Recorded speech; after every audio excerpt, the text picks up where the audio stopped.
Captain's Log Supplemental. Lieutenant Commander Ta Lin seems to have been making progress with her sessions with the ship's counselor. She is exhibiting much less antisocial behavior and has been participating in many of the ship's recreational activities. I am slightly concerned about her joining the ship's Parisi Squares Rec League, though. Sport is already rough as it is, but she seems to be using it as an outlet for her more aggressive urges. Sickbay is having to pull double shifts whenever she has a match to treat the injured. Maybe I can contact Enterprise and they can send us that holodeck program data used to test his strength against the Borg for her.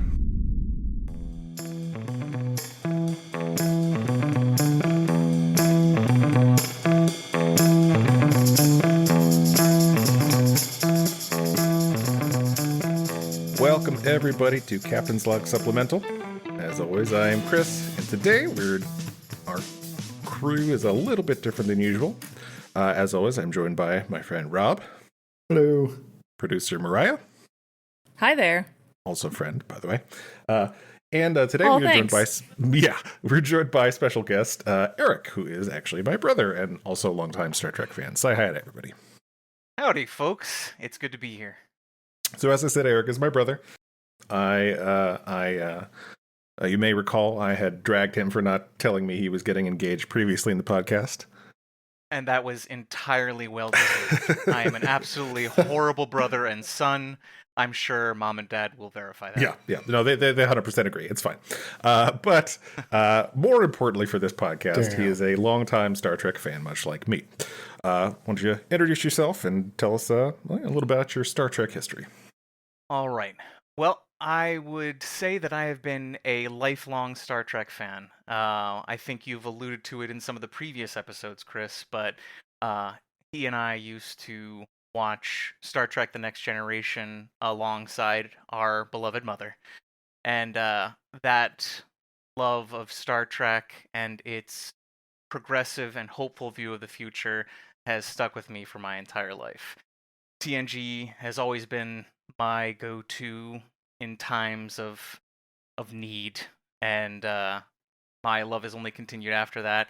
I have enjoyed pretty much every Star Trek series to one degree or another, though I certainly have my preferences. I'd say Deep Space Nine is probably my favorite, just because of how strong the ensemble cast is, but there is not a single Star Trek show without merit, at least of some kind. Even Enterprise. There, a little bit, just a little bit. There was a few good scenes in there. All right. Well, today Eric has the honor and privilege, fun time of doing our summary and deep dive. As a reminder to everybody, we are a Star Trek rewatch podcast. We're going through all the episodes of Star Trek chronologically, starting with Enterprise, and we are still a newish podcast, so please rate, review, tell us about us to all your friends. It very much helps, and we appreciate it. I have done my duty. You have my rating, and you also have Miranda's rating. Excellent. So you got 2 in there from us. Nice. Woo! All right, one of those can definitely override Stanford's this week. There you go. All right, well then I guess I'll take it with the summary. We are reviewing Star Trek Enterprise Season 2, Episode 23, Regeneration. Now, I was of two minds while watching this episode, and so I maintained these two separate mental states. One, where I was trying to evaluate it as an episode entirely on its own merits, and the other, where it was an absolute travesty to Star Trek as a whole, completely just shitting on everything that has come before. Oh man, it's like I hear Stanford in the room. I told you this episode was going to be a doozy, but I was glad to rewatch it for a number of reasons. But I'll get into the summary. So our initial scene opens in the Arctic Circle on Earth. It was very clear because it was written on the screen. But we have a vessel, which is later identified as the Arctic 1, that doesn't seem to have any design similarities whatsoever to any Earth vessel we've seen previously. Yeah, no, it was like, I'm like, is this like an alien ship? Nope, it's just a research transport vessel, I guess. Especially nothing when like the. Oh, sorry. Go ahead. I was just gonna say, especially later on in the episode, as it starts getting augmentations, it looks nothing like any other Earth vessel. Yeah, it is not even like any of those cargo ships that we've seen in previous episodes. Just absolutely no design similarities whatsoever. At any rate, we see 3 people in cold weather gear emerge to explore a frozen debris field, and they quickly discover a body frozen in the ice with extensive cybernetic. Gasp! It's an iceborg. Da da da. Iceborg. I'm sorry, that was low-hanging fruit, but I had to pick it. Yeah, no, that's what we do here. I don't know if you've listened to the podcast. Also, have you watched Enterprise? It is replete with low-hanging fruit, to be fair. At any rate, we're introduced to Drake, who seems to be the lead scientist. He contacts their ship and tells them to settle in. We're going to do some science. There's also some vague jokes to establish that these are indeed real people with actual lives. Yeah. They layered that. I'm like, oh, these are actually humans that might not get immediately killed, but actually absolutely get immediately killed. Yeah. Yeah. Yep. They discover another body. Their field lab gets set up, and the scientists marvel at how advanced all the Borg's cybernetics are. They quickly note that they're not even the same species.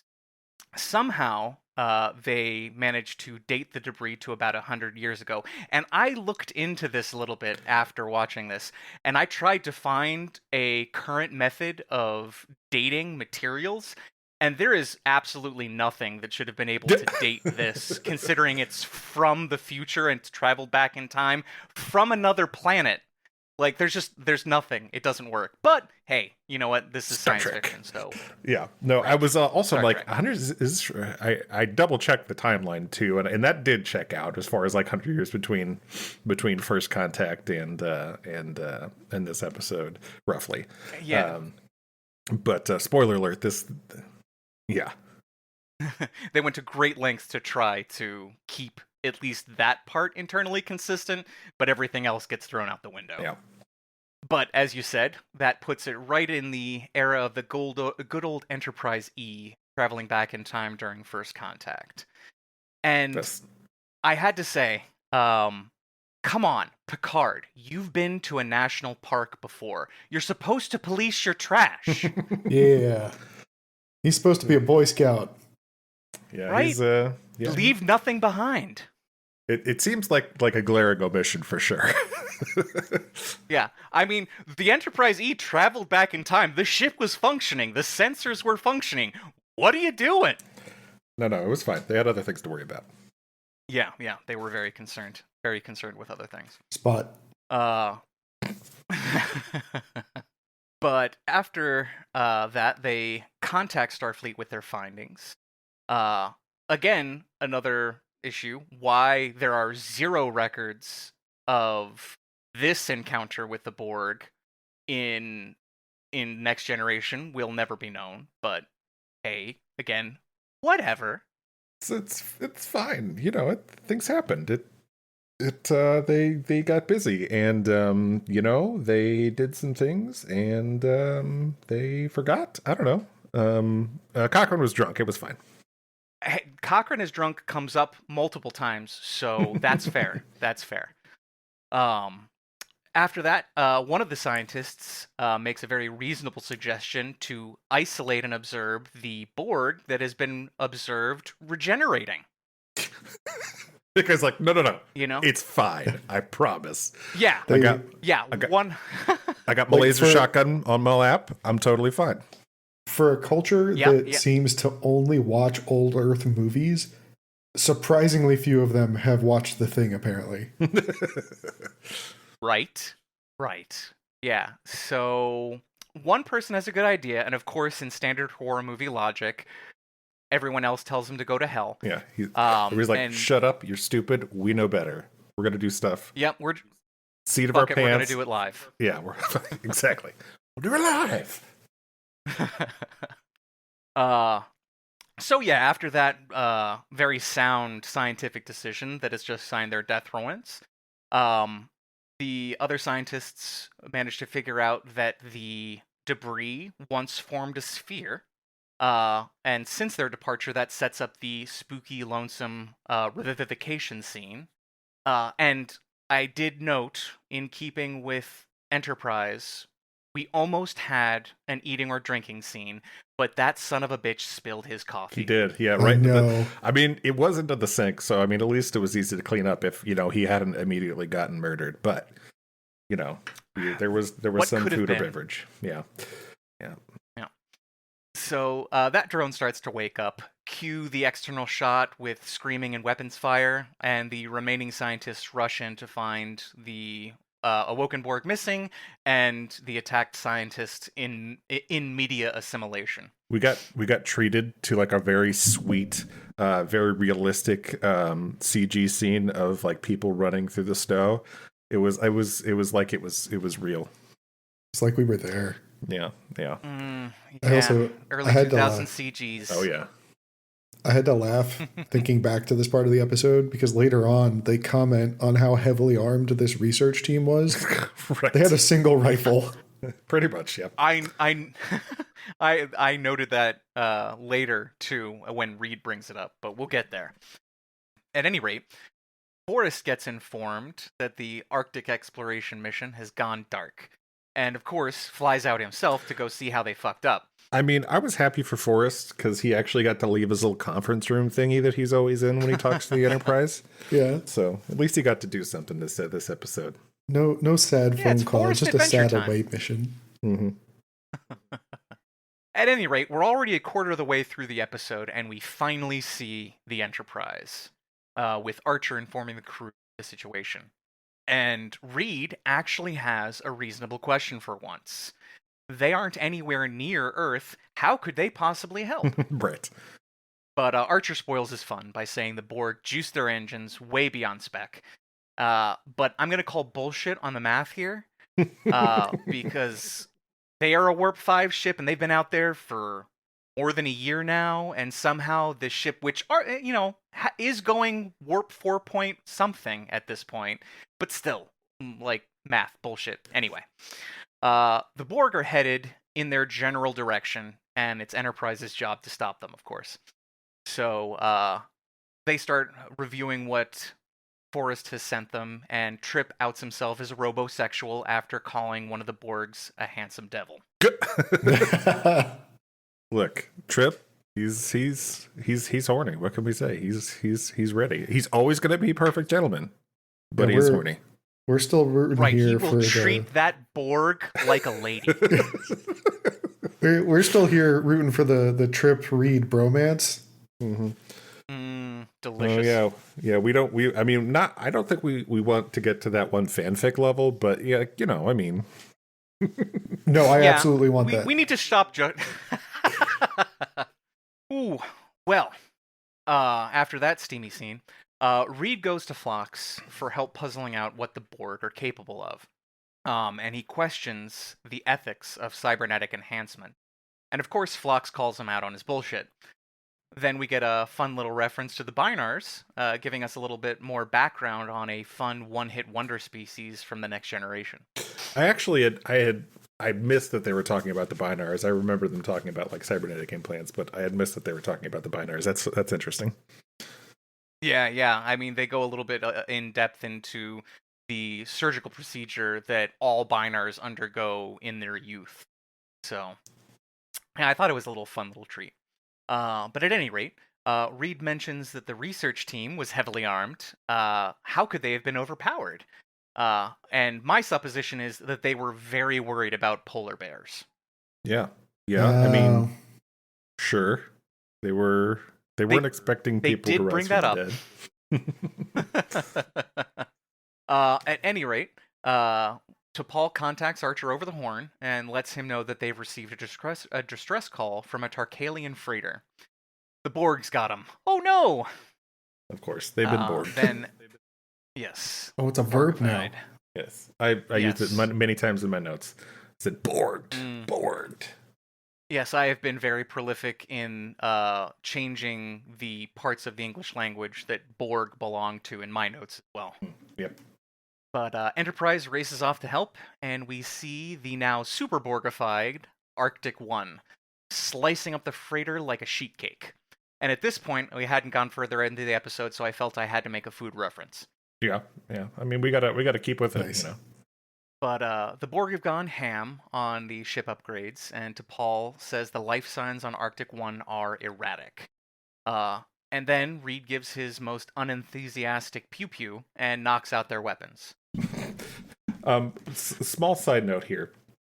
This is actually the only time Tarkalians have been actually pictured as an alien species on Star Trek. They have been referenced in various other means, like the Tarkalian flu, Tarkalian condor, Tarkalian hawks, sheep, and tea.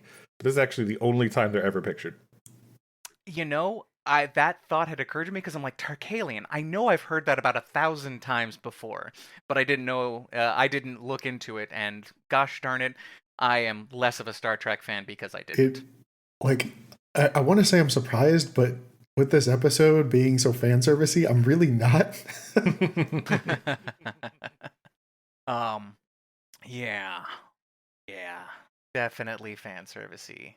But after his unenthusiastic pew-pew, Arctic 1 fucks off to warp, and the Enterprise rescues 2 Tarkalians with zombie bites. I mean, nanorobots in their system. Yeah, totally. Yeah, it's. I like how Archer's like, are there people alive on the ship? At which point he probably could have disabled their engines like he's done 100 million times before on other ships. But whatever. Yeah, we have a lot of very sound tactical decisions being made in this episode. Yeah, for real. But after that, Phlox explains assimilation without calling it that, and that the nanoprobes are multiplying at an incredible rate. But we shouldn't isolate them, and people with zombie bites don't pose a danger to anyone, despite all the evidence to the contrary. Yes, clearly the moral of this story is scientists are stupid, and they are dumb and make bad mistakes. That does seem to be the overall theme of the episode, yes. I did note that this was a rare miss for Phlox. True. What are you doing, bud? On the other hand, another rare moment, Archer has some clarity and posts a guard to the room. Then T'Pol comes in and tells Archer that they're keeping the Tarkalian government in the loop, and Archer scratched his deja vu itch and looked up Zefram Cochrane's Princeton commencement speech from 89 years ago, where he spills the beans on what really happened during First Contact. Cue summary. Can you imagine being in this Princeton crowd and just this drunken famous person is just slurring as he there's some machine people they're gonna enslave us all, we're gonna make us slaves, and then boom. Yeah, that is definitely Ivy League material right there. Mm-hmm. I'm pretty sure that was the speech. Mm-hmm. I think you are correct. Incidentally, I actually zoomed in on Archer's screen and the speech, or at least the beginning of it, was legible. It was unimpressive, but it was legible.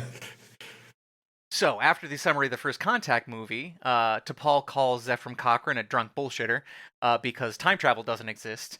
Archer's very apt repose to that is, yeah, huh? But the overall takeaway... I respect T'Pol's consistency when it comes to time travel. Right? Her every time it comes up, man. Yeah. Consistent, if nothing else. Yeah. But the takeaway here are the stakes. If the Borg get back to Borg territory, they'll bring reinforcements and enslave humanity. Back to Phlox. The Tarkalians are in a late stage of assimilation, and too late, Phlox is going to be sedating them. But the Borg instinct kick on, and they hit Phlox with the assimilation tubules and overpower the one guard and climb out of sick bay, because of course the ceiling is always the best tactical position. Of course. Go to the high. It's the high ground. as Anakin knows, once you have the high ground, you're screwed. Yes, tactically sound decisions by the Borg. Mm-hmm. But after getting the shit kicked out of him, Phlox awakens with the sound of the Borg collective in his dome. Which, incidentally, would mean that they've made contact with the rest of the Borg. But again, whatever. Archer then arrives with more guards, and Phlox explains that he has a zombie bite and now has the nanorobes in his system. The red shirts go up into the maintenance shafts to chase after the Tarkalian Borg, with orders to capture them. Phlox reminds them that the Borg are super buff and not to get bit. Then he asks for his medical animals, Num-Nums, to be brought down, since he could turn into a zombie at an inopportune moment. Gotta take care of the critters. Yeah, got to. They are absolutely essential. And back with the Tarkalian Borg climbing around the maintenance shafts, they start to get up in the Enterprise's guts. Then we switch to Archer and Trip trying to strategize a way through the Arctic One's buff new body by Borg. T'Pol chimes in and lets them know the Arctic One is hitting the nitrous hard and is chugging along at warp 4.8 now. So Trip better juice the Enterprise's engines or they'll lose them. So fast, 4.8 blazing speed. Oh yeah, really putting the pedal to the metal. Back to the shafts, Reed leads the red shirts after the Borg, and we see they're already well on their way to assimilating Enterprise. Reed tries a stern warning first, then starts blasting. The Borg throws up their personal shield, and the security team retreats after their weapons are ineffective, but get waylaid by the second Tarkalian Borg. And one of the red shirts appears to take assimilation tubules to the dome, but Reed gives the Borg a whack, and they fuck off. Yeah, they got their ass soundly kicked by the Borgies. Yep. Yeah, though considering we didn't see anything happen with that guy, I guess he got them just before the tubules last penetrated. Second. So. Last second save there. Yeah. But the Borg the Borg fuckery is causing the Enterprise to drop out of warp, and Reed and his team evacuate the maintenance shaft so Archer can blow the Borgs out the airlock. Archer is sad about it. Vented. So why didn't we just transport them out into space? I mean, I know that's the question whenever an enemy boards a ship in Star Trek. But, I mean, come on. The answer is Archer would have been sad about it. Yeah. So he had to try everything before flushing him out an airlock. Sure. And I, for one, am not sad that we saw blown out an airlock on Star Trek. That was pretty great. Yeah, it was fun. Yeah. They even dedicated some of the CG budget to it. Yeah. Yeah. It did not look bad. But Hoshi shows up after that to bring the animal Num-Nums to Phlox.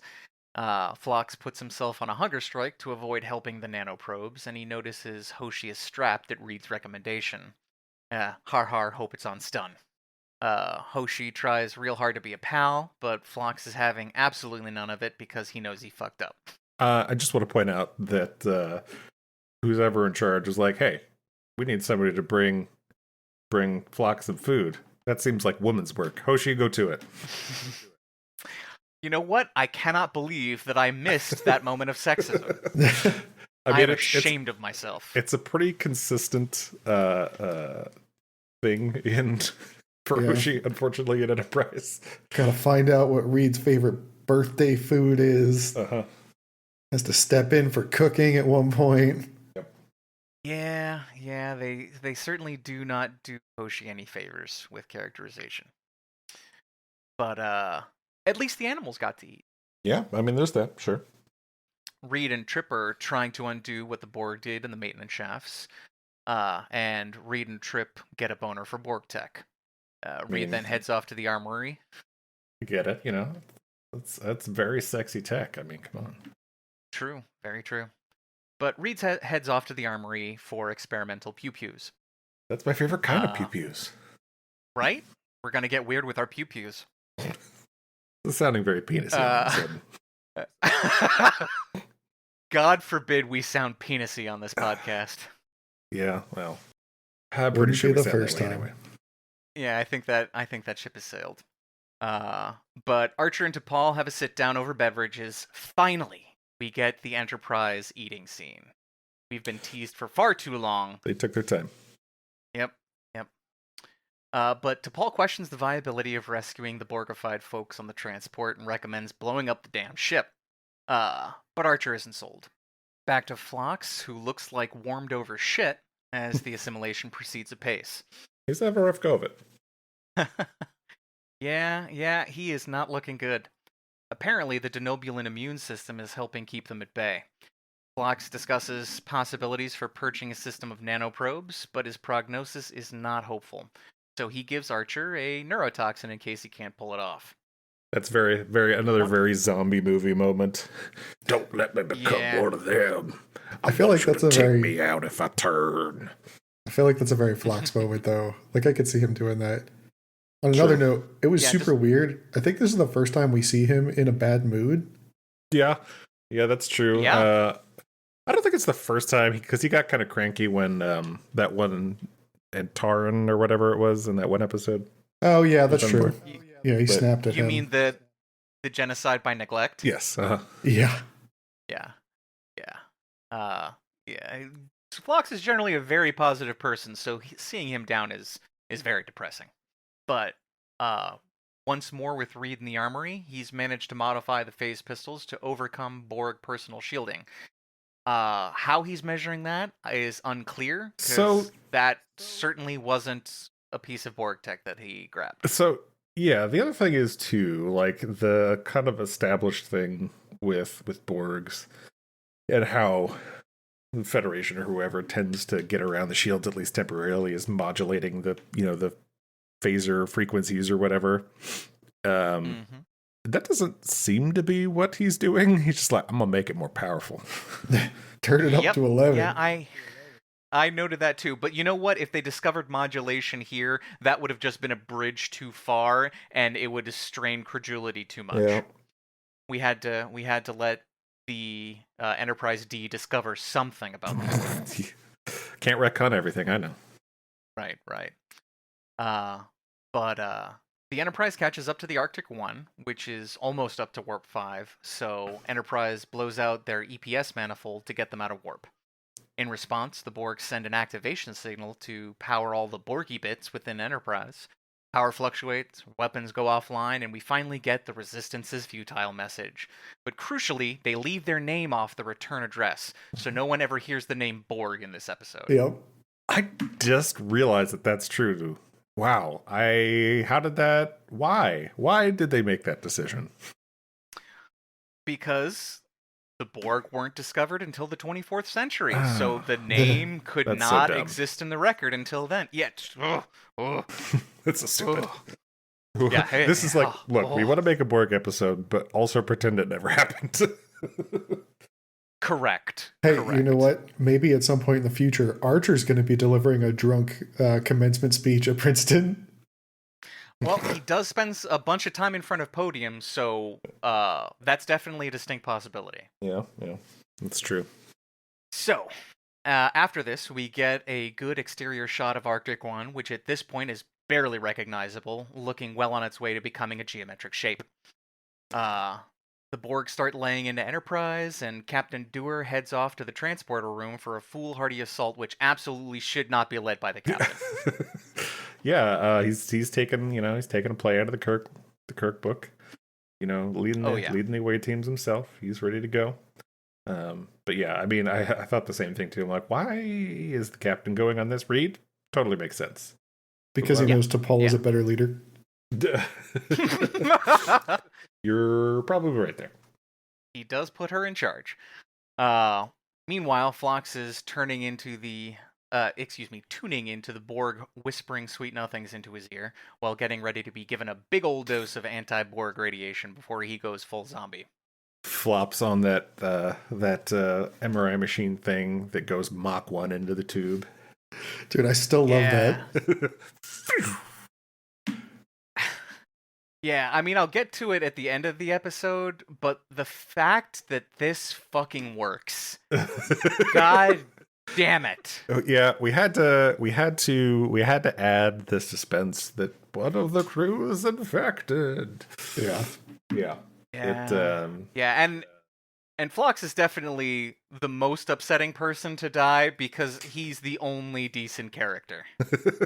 So it had to be him. Yeah. But Reed hands Archer one of his roided up phase pistols, and the two of them transport over with the intentions of blowing up the Arctic One's EPS manifold while standing right next to it. We get our obligatory Borg don't respond to intruders immediately moments. But it's short-lived as two Borg come down and get themselves shot dead. One of which was from the original research team. Yep, we see the lady, whatever her name was. I don't think we ever got her name. You know what? Hold on. Give me like 2 seconds, because I believe that character is in Star Trek Timelines, one of my silly little app games. And what? Oh my god. I'm not gonna lie, I just downloaded that. Who puts that character in a game? Oh, they put everything in here. Yeah. They put everything in here. Second. Okay. Rooney. Apparently her name was Rooney. Why?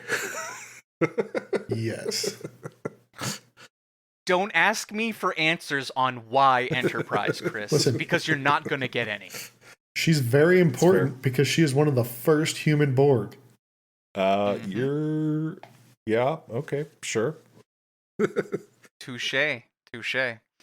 But after that, a swarm of Borg advance menacingly towards Archer and Reed, and then we switch back to Enterprise, where we have some uninvited guests on C-Deck. Trip is still trying to disable the Borg modifications, and a security team goes to tangle with the boarders. But the new phase pistol modifications don't last long, and the security team is forced to retreat. Back to Arctic 1, Reed gets chokeslammed against a bulkhead by a drone, and for some reason, Archer can't get a clear shot by sidestepping the foot to the left. I fucking love the fight scenes in Enterprise. Oh my god! And then Reed gets released, and then Archer's being grappled, and then fucking Reed does this like flying headbutt into the Borg sternum, which super effective apparently. Yeah. Like the one instruction they were given to was, whatever you do, don't get close to them or you're gonna get bored. So they both get as close as possible. To their credit, they have managed to stumble on the discovery that the most effective strategy to handling the Borg is physically tearing them apart. Pull out them tubes. So, yep. Large Klingon swords, also very effective. Yeah, honestly, Definitely. I do not know why Klingon battle tactics did not see a surge in use during Borg conflicts in the Federation, because some big knives or some shit. You can't fight a Batleth, apparently. Yeah. So, anywho, after that, for whatever reason, Archer and Reed's phase pistols continue to work, and they just keep dropping drones. And then they start setting whatever I imagine are explosives on what I assume is the Borg EPS manifold, though it looks an awful lot like a plasma ball. Yeah, it's a big Deus computer thingy. It's super important. Yep. Mm-hmm. Yep. It's central, it's round, and it draws a lot of attention. Yep. So obviously what we're looking for. But the boarding action continues on Enterprise, and then finally Archer's phase pistol stops working. So he and Reed get transported out while the Borg start to remove the blinky bombs. They're like, what but are not these? Fast enough. I've got too many bombs in my hands. But they're not quite fast enough, and we switch to an exterior shot of both ships, with the explosions going off, and Arctic 1's cutting beam blinks out mid-slice into the Enterprise's hull. This is the happiest Reed has been the entire series so far. Right? All the explosions. And later we'll get to that. But Trip finally is able to disengage the Borg modifications, restoring weapons, and the Borg transport their boarding party back to the ship since nobody wants to play with them. And Archer is forced to accept that nobody can be rescued from the Borg ship, which begins to restore its systems. So Enterprise lets them have both barrels, and for once, their torpedoes are super effective. And they hit with Arctic like the 1 full barrage, man. Yeah, honestly, I actually paused and rewound this a few times to see, because they looked an awful lot like photon torpedoes, not their dinky. Yeah. but I did see the elongated actual torpedo in there, so I will call fair play. But torpedoes are super effective on the Arctic one, Borg edition, and it gets obliterated. Success. And to conclude, Forrest gets an update, Enterprise gets back to exploring, and Archer and T'Pol stop by to see how Phlox is doing, who seems to be in full recovery. Phlox relates his experience of being a part of the Borg collective consciousness, and T'Pol once again completely invalidates someone's experience and says it's probably all in his head. But Phlox got the distinct impression that they were trying to send a subspace message and whips out a pad with a numerical sequence he heard repeatedly. Archer runs that sequence through the computer. Why Phlox didn't do that, I will never know. And dramatic reveal. Basically, it's directions on how to get to Earth sent to the rest of the collective in the Delta Quadrant. Paul crunches her own numbers and says it will probably take about 200 years via subspace to reach its destination, which makes zero sense, as it was only going to take Voyager 75 years to get back to Federation space from the Delta Quadrant. Subspace in Star Trek works exactly as well or exactly as poorly as the plot demands for that episode, okay? It's very true. Yeah. I mean, all their technology works exactly how the plot demands it, which, you know, I both love and hate about Star Trek. There's some times where I'm fully willing to tolerate and excuse it, and there's other times like this where it drives me absolutely crazy. Yeah. Well, it's like Chris was saying earlier, like, they just need to make more weaponized transporters, and they would fix all of their problems. Just beam everybody out into space. Yeah, and the fact is they've done that a few times, like in Picard. I'm like, this would end a lot of conflicts really freaking fast. Yeah. Just commit war crimes and everything will work out okay. Okay, Canada. Okay, Canada. It's a very Malcolm Reynolds, like, anybody else want to negotiate method. Absolutely. Malcolm Reed, Malcolm Reynolds. I think they're on the same wavelength. I see where we've inherited things from. But that puts it right around the TNG era. So it seems like they were on their way even before Q caused Picard's encounter with them. And roll credits. Okay, so fun episode.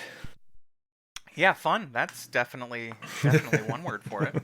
Okay, so you said you tried to keep it in two different lenses here. Expound. Yes. Okay. So obviously, my summary was from one point of view, i.e., how much is completely invalidated of what chronologically follows, but what came before it release schedule-wise. So many of these decisions make absolutely no sense and cannot be reconciled effectively with what exists afterward. The math doesn't work.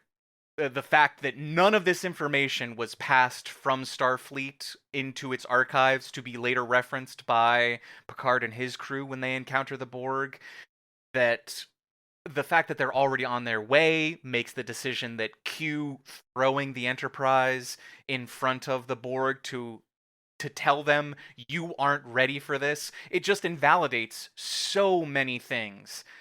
That Enterprise got to do a Borg episode. Yes, it did. And on that note, I will actually say, when taking it through the other lens, I really enjoyed the episode. I think this was one of the few times that Star Trek did horror well.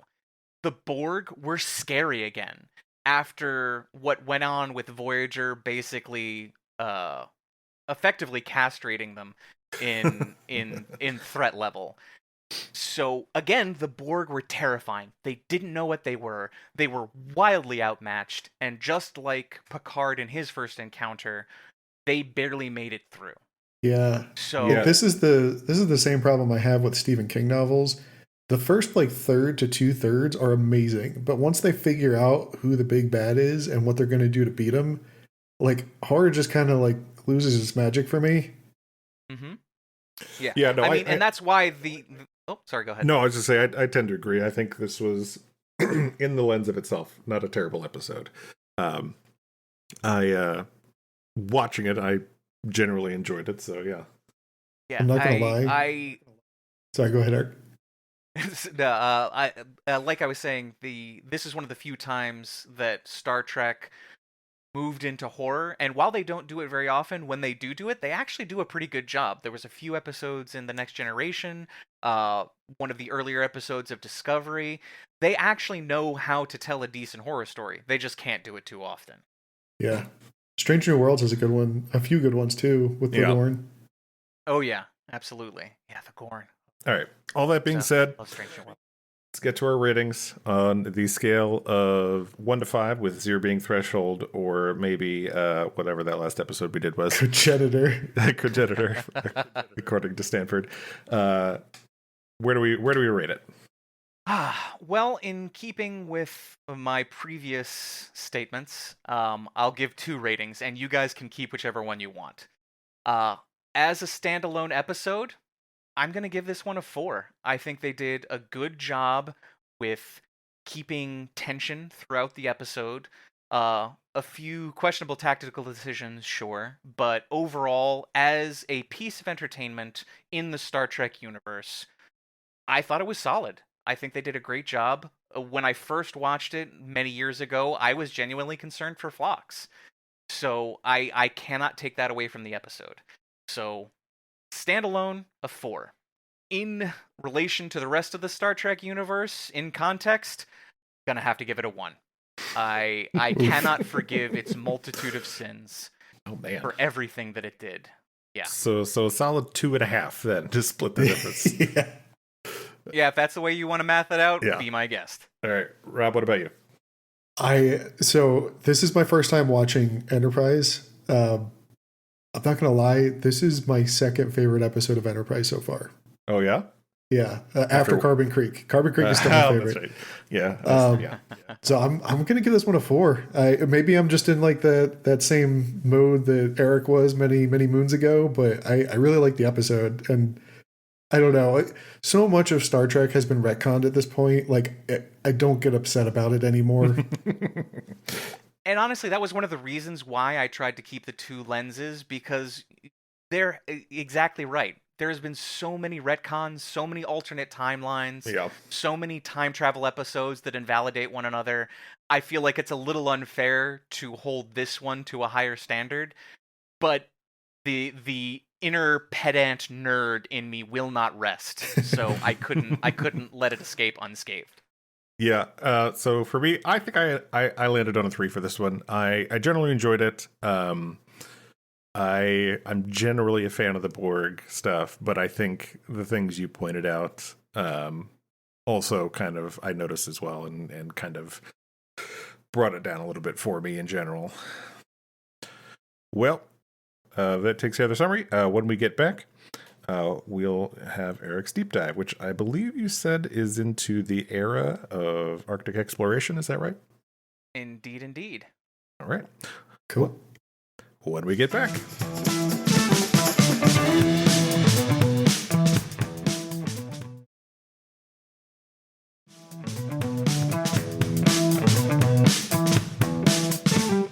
All right. Well, as you had alluded to, I am going to cover Arctic and Antarctic exploration, and that's because I saw 2 choices for the deep dive here. But because I didn't want to blow your podcast's Borg load during Enterprise rather than TNG, Ew, it's all I had to go nanite-y. with. Yeah, they're sloppy nanites. Get everywhere. But anyway, so I chose to look into Arctic and Antarctic exploration. Very much as Enterprise boldly voyages into the unknown reaches of the galaxy, so too did intrepid explorers foray into the mysterious frozen climes of the Arctic and Antarctic regions of Earth.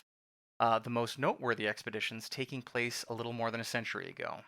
The initial scenes of the EP take place in the Arctic Circle, which is centered at 90 degrees north latitude and covers about 16,000 kilometers, circumscribing an area of roughly 20 million square kilometers, or about 4% of the Earth's surface.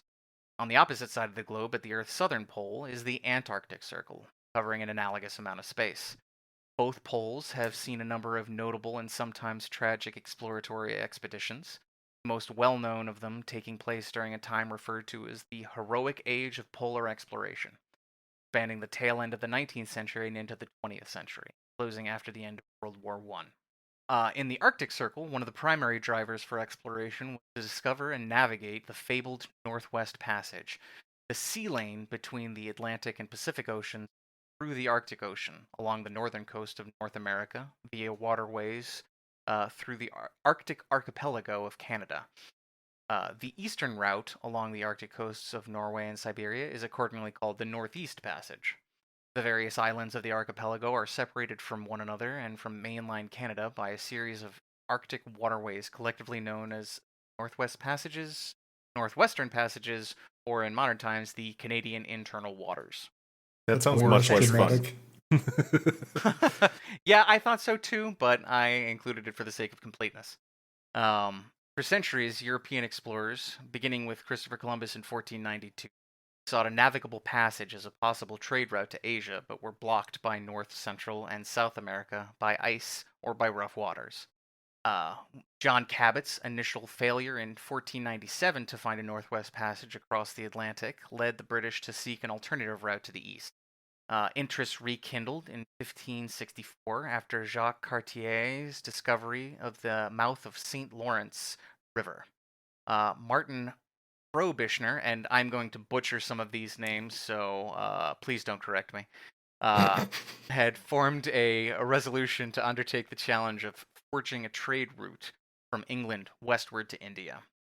From 1576 to 1578, he took 3 trips to what is now the Canadian Arctic in order to find the passage. Frobisher Bay is named after him. In July of 1583, Sir Humphrey Gilbert, who had written a treatise on the discovery of the passage and was a backer of Frobisher's, claimed the territory of Newfoundland from the English crown. In 1585, under the employ of Elizabeth I, the English explorer John Davis entered Cumberland Sound, Baffin Island. Davis rounded Greenland before dividing his 4 ships into separate expeditions to search for a passage westward, though he was unable to pass through the icy Arctic waters. He reported to his sponsors that the passage they sought is a matter of nothing doubtful, and secured support for 2 additional expeditions, reaching as far as Hudson Bay.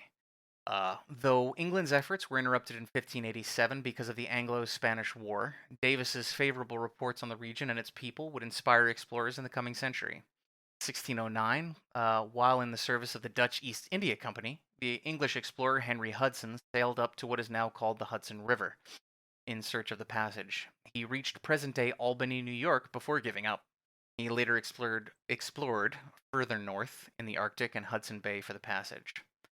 Between 1610 and 1611, Henry Hudson attempted to find the Northwest Passage. When he sailed into the Hudson Bay, where the ship wintered, the crew mutinied and set Hudson adrift in an open boat with his son and 7 men. Oh, God. Fun Jesus stuff. Christ. Yeah. Some of these stories aren't great, but I'll get to the worst one shortly. In 1778, Captain Cook attempted a route through the Arctic from the Pacific, but was stopped by ice at Icy Cape, Alaska. Between Sounds aptly 1829 named. and it does, very appropriate. Between 1829 and 1833, Captain John Ross explored the Canadian Arctic and became the first European to reach the North Magnetic Pole. And finally, we get to one of the most tragic and infamous Arctic expeditions. In 1845, Sir John Franklin and Captain Francis Crozier sailed their ships, the Terror and the Erebus, into the Arctic in search of the Northwest Passage, and were last seen by the whaler Enterprise on the 28th of July, Oh, wow. 1845. Yep. Bringing it Secured back to an around. iceberg. Bringing it back around, yeah. Franklin's 2 naval vessels sailed up the Wellington Channel before turning south toward Beechy Island, where they would spend the winter. In the spring, they sailed south down Peel Sound, off the northwest point of King William Island, and were trapped by the ice flow down the McClintock Channel. Spring of 1847, a party from the expedition traveled across the ice to Point Victory on shore and deposited a written record of their progress. It is thought that they reached Cape Herschel on the south coast of the island, filling in the unexplored part of the Northwest Passage. Sir John Franklin died in June that year. Still trapped in the ice, the Erebus and the Terror drifted south until Captain Crozier ordered their abandonment in April 1848. Weakened by starvation and scurvy, the 105 surviving men headed south for the Great Fish River. Most died on the march along the west coast of King William Island. In 1859, the sole piece of paper that revealed anything about what happened was discovered. It was often known as the Victory Point Note. In the margins of this standard Admiralty form was a handwritten message, which said the ships had been deserted on the 22nd of April, 1848, having been stuck on the ice since the 12th of September, 1846. 105 officers and crew, under the command of Captain F.R.M. Crozier, had departed on foot for the Back River, or Backsfish River as it was called then, and the note confirmed that John Franklin had died on the 11th of June, 1847. As the ships were trapped in ice and unable to escape, all 139 expedition members ultimately perished. It is said that some 40 expeditions searched for them over the next 10 years. Jeez, 40? Finally, yep. Yeah, finally in 2014, the shipwreck of the HMS Erebus was discovered by Parks Canada in collaboration with Inuit communities.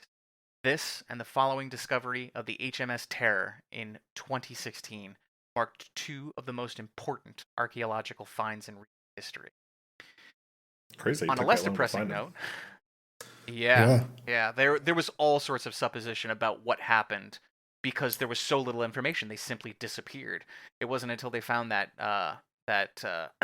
Victory Point note that they got any kind of information on what happened. But there was all sorts of salacious rumors and things like that at the time. But on a less depressing note, and a more successful exploration also occurred in the Arctic Circle. An icebound northern route was discovered in 1850 by the Irish explorer Robert McClure, and Scotsman John Rae explored a more southerly area in 1854. In 1882, at the suggestion of the Austrian explorer Lieutenant Karl Weyprecht, first international circumpolar year was established, and a number of countries cooperated to carry out scientific studies in the Arctic. Yay, science! And building upon the exploration of John Rae, Norwegian Roald Amundsen, again, my pronunciations may be horrendous, found a route, making the first complete passage between 1903 and 1906. So it was like 400 years of people trying to find a way through this ice. Yep, all for capitalism, trade. Yay, capitalism, causing the deaths of innumerable people. Yeah. Turns out the real answer was American imperialism and questionable labor practices down in Panama. Hey. British, Spanish, French, and Portuguese imperialism, okay? America didn't exist yet. But before I continue, that was the Arctic Circle. I also have the Antarctic exploration. If we're not running up against time. Go ahead. Oh, go for it. Okay, that one. That was the Arctic Circle. In the Antarctic Circle, we have the heroic age of Antarctic exploration. Exploration of the southernmost part of the globe had been an off-and-on area of interest for centuries prior to the heroic age, yet the sheer isolation of the region, as well as its inhospitable climate and treacherous seas, presented enormous practical difficulties for early maritime technology. About a century after the age of exploration, British explorer James Cook, not to be confused with the heroic age of Antarctic exploration, mind you, British explorer James Cook became one of the first explorers known to have traveled to the region. The discoveries of his second voyage between 1772 and 1775 changed the map forever. Prior to this expedition, it was believed that a large continent known as Terra Australis, but the majority of the southern hemisphere. Cook discovered that no such landmass existed, though massive ice flows prevented his reaching Antarctica proper. In the process, his expedition became the first recorded voyage to cross the Antarctic Circle. He did hypothesize that based on the amount of ice, there must be a landmass from which the ice originated, but was convinced that if it existed, this land was far too south to be either habitable or of any economic value. Subsequently, exploration of the southern regions of the world came to a halt. Interest renewed again between 1819 and 1843. As Europe settled after a period of war and unrest, explorers Fabian Gottlieb von Billingshausen, John Biscoe, John Balleny, Charles Wilkes, Jules Dumont, Pierre Rouville, and James Clark Ross.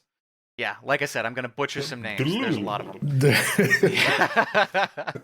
Sought greater knowledge of the Antarctic regions. The primary goal of these explorers was to penetrate the vast barriers of sea ice that hid Antarctica proper, beginning with Billingshausen and Mikhail Lazarev's circumnavigation of the region in 1819 to 1821, during which they became the first site and therefore officially discover mainland Antarctica, and culminating in Wilkes' discovery of Victoria Land and naming the volcanoes now known as Mount Terror and Mount Erebus in 1840.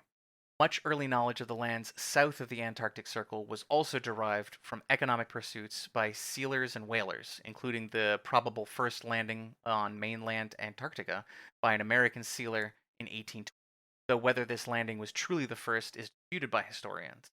These explorers, despite their impressive contributions to South Polar exploration, were nonetheless unable to penetrate the interior of the continent, and their discoveries instead formed a broken line of newly discovered lands along the coastline of Antarctica.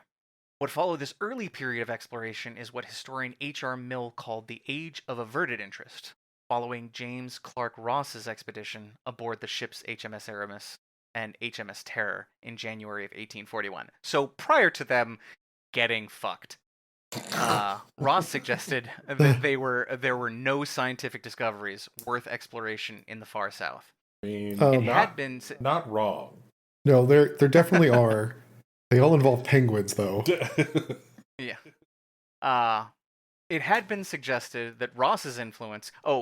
Penguins and polar bears. Polar bears are only in the north. Penguins are in the south. Never the twain shall meet. Yep. As well as. It had been suggested that Ross's influence, as well as the widely publicized loss of the Franklin expedition in the Arctic in 1848, what we were talking about before, led to a period of disinterest, or at least an unwillingness to invest significant resources in polar inquiry, particularly by the Royal Society. In the 20 years following Ross's return, there was a general lull internationally in Antarctic exploration. The initial impetus of the renewed exploration of the Antarctic that became known as the heroic age of Antarctic exploration is somewhat contested, as it was a vague and multifarious international movement. George von Neumayer of Hamburg, also an Antarctic explorer, helped to renew Antarctic exploration from 1861 onward while he worked in an observatory in Melbourne. His particular interests were the importance of meteorology and how more information about the South Pole could lead to more accurate weather predictions. This helps explain German involvement in Antarctic region. Another important precursor to the heroic age of Antarctic exploration was the Dundee Antarctic expedition of 1892 to 1893, in which 4 Dundee whaling ships traveled south to the Antarctic in search of whales instead of their usual Arctic route.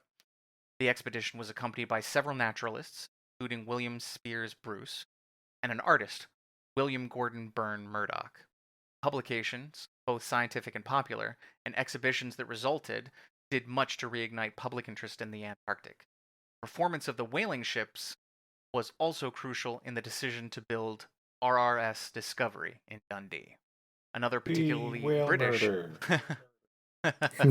Oh yeah, whale murder, a global pastime. Another particularly British impetus, more closely tied to the period, is a lecture given by George Murray titled "The Renewal of Antarctic Exploration," given to the Royal Geographical Society in London on the 27th of November in 1893. Murray advocated that research into the Antarctic should be organized to resolve the outstanding geographical questions still posed in south. Shortly prior to this, in 1887, the Royal Geographical Society had instated an Antarctic Committee, which was successfully incited many whalers to explore the southern regions of the world and foregrounded the lecture given by Murray. In August of 1895, the Sixth International Geographical Congress in London passed a general resolution calling on scientific societies throughout the world to promote the cause of Antarctic exploration in whatever ways seemed them most effective. Such work, the resolution argued, would bring additions to almost every branch of science. The Congress was addressed by the Norwegian Karsten Borchgrevink. Borchgrevink? Yeah, one Again, of those. my apologies on pronunciation. Yeah, one of those. Or possibly none of them, I'm not Yeah. sure. Who had just returned from a whaling expedition during which he had become one of the first people to set foot on the Antarctic mainland. During his address, he outlined plans for a full-scale pioneering Antarctic expedition to be based at Cape Adare. However, the inauguration of the heroic age is now generally considered to be an expedition launched by the Société Royale Belge de Géographie in 1897. Karsten followed a year later with a privately sponsored expedition. The designation heroic age only came much later. The term is not used in any of the early expedition accounts or memoirs, nor in the biographies of polar figures involved in the heroic age, which appeared in the 1920s and 1930s. Yeah. Generally, It's people not need to clear die when- first before it's called heroic. Right, just like World War I was the Great War before it was World War I. Right. Yeah. They can't have two great wars. Yeah. It's not clear when the term was first coined or adopted generally. It was used in March of 1956 by the British explorer Duncan Carse, writing in the Times, describing the first crossing of South Georgia by Ernest Shackleton's Imperial Trans-Antarctic Expedition in 1916. Carse wrote of 3 men from the heroic age of Antarctic exploration with 50 feet of rope between them and a carpenter's adze, which incidentally is a tool similar to an axe with an arched blade at right angles to the handle, used for cutting or shaping large pieces of wood, in case either of you were curious. I'd always wanted to know what that was. Now I do. You are welcome. But yes, that brings up Ernest Shackleton, and there were a number of these explorations, a number of more famous than what was going on in the Arctic. But probably the most famous of which was the Shackleton-Rowett expedition, which had vaguely defined objectives including coastal mapping, a possible continental circumnavigation, investigation of subarctic islands, and oceanographic work. After Shackleton's death on the 5th of January 1922, Quest completed a shortened program before returning home. That was the ship. So I have a question. Yes. How do you, like, in that era, how do you not plan to circumnavigate the globe? Like, you need a lot of provisions to do that. Oh, that's the thing. I didn't include all of this in what I wrote down, but the HMS Terror and HMS Erebus were incredibly well provisioned for their journey. The problem was that Provisioning of the time is shit. Yeah. not quite that. Just everything froze over and they got stuck with no possible way out. There wasn't any way to fix that. They didn't have icebreakers and things like that, or at least not ones that are effective as the ones today. But the heroic age of exploration had a much smaller body count than the event of the Terror and the Erebus, where nearly 140 people died on that expedition alone during the so-called heroic age of exploration of Antarctic exploration. Only 22 men died, with Shackleton bringing up the rear of that. And incidentally, he died of heart disease. Well, that's fun. Huh. Well, to be fair, they do warn you, like, especially if you're prone to it, like, you're supposed to be careful when you're out, like, shoveling snow and stuff, because the cold will constrict your blood vessels. Yeah, did not apparently. Doctor's advice. Nope. Too busy doing. But yeah, the first Captain Doer. But I'll wrap this up with a couple of bringing it back to Star Trek. A few references that I managed to find along the way between Star Trek and the Arctic or Antarctic region. So first, in Voyager, they draw upon the mystique of the Northwest Passage when they name a Borg-free channel through Borg space after it. Yeah. But then they run into Species 8472, and that kind of causes other problems. Oh, Species 8472. You were so stupid. Oh, man. I'm glad I'm not reviewing one of those episodes. Then we have in the Star Trek Adventures RPG, published by Modiphius, the original setting created for the game is called Shackleton Expanse, a largely unexplored region of space in the Beta Quadrant in and around the Narendra sector, near Federation Starbase 364 and the Romulan Star Empire. Numerous spatial anomalies and other interstellar phenomena can be found within the expanse, and Starfleet investigated the area to find a defense against the Borg. Man, it just keeps layering itself. Keeps coming. Also, in real life, we have a few excerpts from Rob Pearl and Anna Lisa Paul, a couple of horticultural scientists stationed at the Alfred Wegener Institute's Neumayer Station research base in Antarctica, where they test whether the agricultural systems they've been developing for space travel work. They say cool. they couldn't help but imagine they were on Star Trek. Sure. One of their quotes. It's more like the Starship Enterprise than a building, Rob Furl says. In fact, we call the lounge at the front of the facility 10 Forward, after the crew lounge on the Enterprise. Nice. Also, every morning we leave the Starship Enterprise and walk out to the future exploration greenhouse, Furl says, in a small demonstration in a containerized unit in a very extreme environment here on Earth to give us some real operational clues as to how to do that on the moon or on Mars. So fun. Scientists are nerds and love Star Trek almost ubiquitously. Yep, that's true. And finally, I have a couple of pieces of fun tangential media. There is a show called The Terror, a supernatural horror anthology series with 2 episodes inspired by the doomed expedition of the eponymous ship. And also a personal favorite, a game called The Pale Beyond, a narrative management game inspired by the heroic age of Antarctic exploration. Great game. Highly recommend. I think I've seen that. It is really good. Definitely pick it up. Cool. And that covers it for me. I hope I wasn't too terribly long-winded. Oh, it's good. That's Very okay. interesting. Very good stuff. When we come back, Rob will close it down with some potpourri.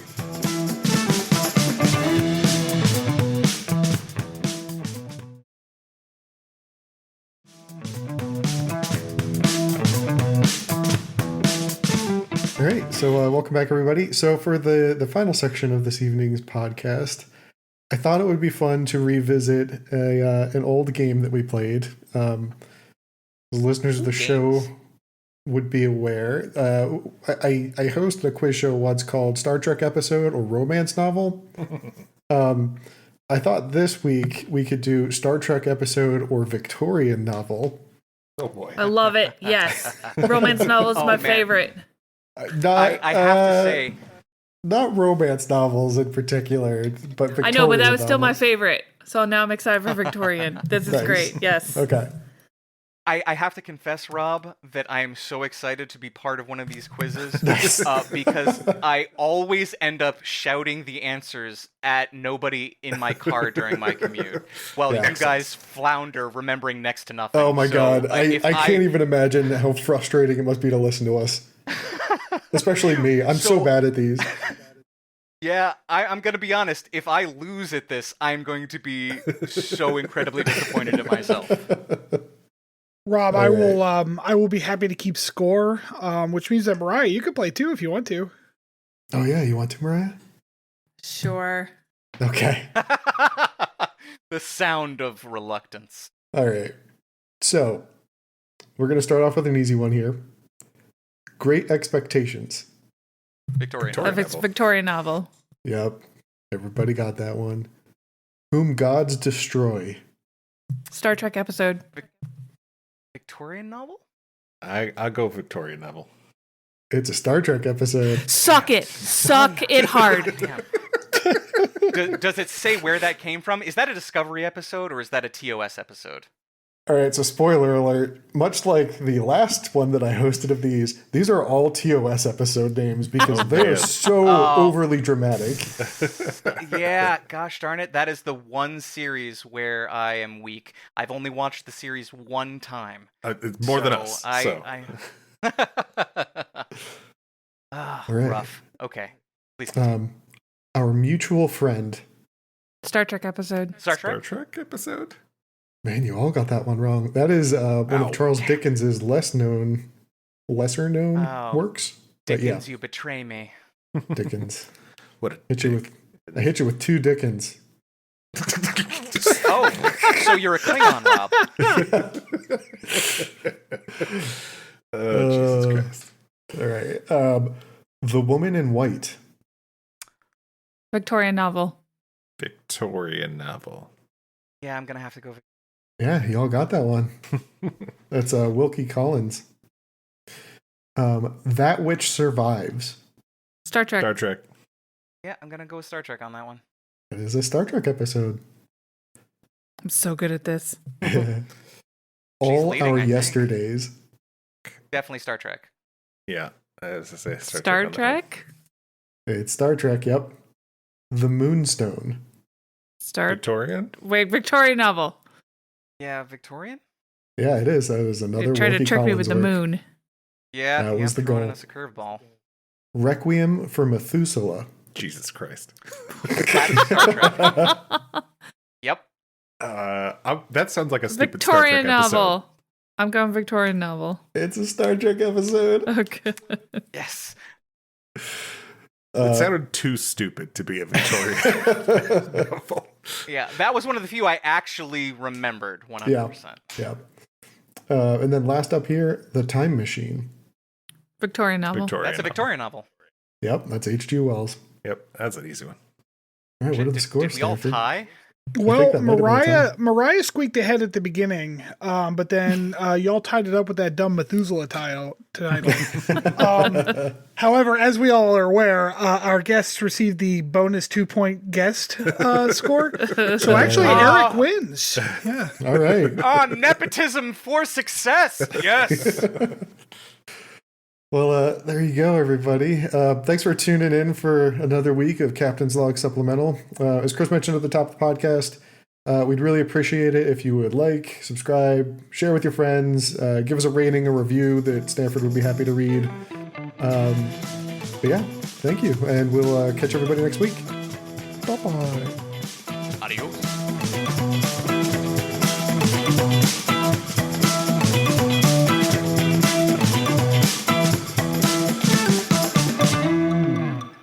Thanks for listening to Captain's Log Supplemental. You can follow us on Twitter at PodCLS or send us hate mail at podcls3@gmail.com.